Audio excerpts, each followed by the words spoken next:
యేసుక్రీస్తు లోక రక్షకుడా, నీకొక్కడికి రక్షకుడా? సమస్త లోకానికి రక్షకుడు. యేసుక్రీస్తు పాపుల కొరకు వచ్చాడా, నీతిమంతుల కొరకు వచ్చాడా? నీతిమంతులు ఉన్నారు భూమి మీద, మరి నీతిమంతులు లేడు, ఒక్కడు గ్రహించేవాడు ఎవరినూ లేరు. అందరూ కూడా పాపము చేసి ఆజ్ఞ అతిక్రమించి నరకాగ్ని గుండానికి పోవారిగా ఉండగా ఆ నరకం నుంచి రక్షించుటకే యేసుక్రీస్తు వారి లోకానికి వచ్చాడు. హల్లెలూయా. ఇప్పుడు నీకు ఒక రోగం ఉంది, రోగం ఉంటే హాస్పిటల్కి వెళ్తావా? రోగం లేకుండానే వెళ్తావా? రోగం ఉంటేనే కదా. డాక్టర్తో మనకు అవసరము, దేవునితో కూడా పాపం అనే అనారోగ్యం ఉన్నోడికి ప్రతి ఒక్కడికి కూడా అవసరమే.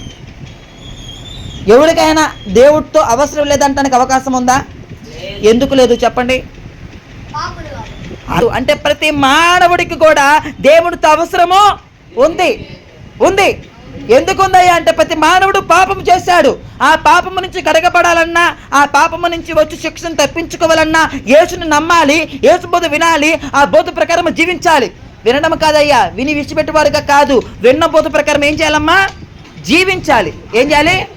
జీవించాలి. హల్లెలూయా.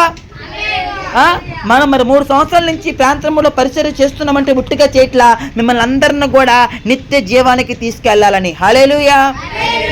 ఈరోజు 4-5 పిల్లలు రాలా, మరి ఒక పిల్ల ఊరెళ్ళింది, ఇంకొకళ్ళేమో ఆ ట్యూషన్కి వెళ్ళారంటే సంథింగ్, అది వేరు. మీరందరూ కూడా ఈ వాక్యం వినుస్తుండగా మీ హృదయాలు క్రీస్తునందు నూతన పరచబడును గాక. హల్లెలూయా.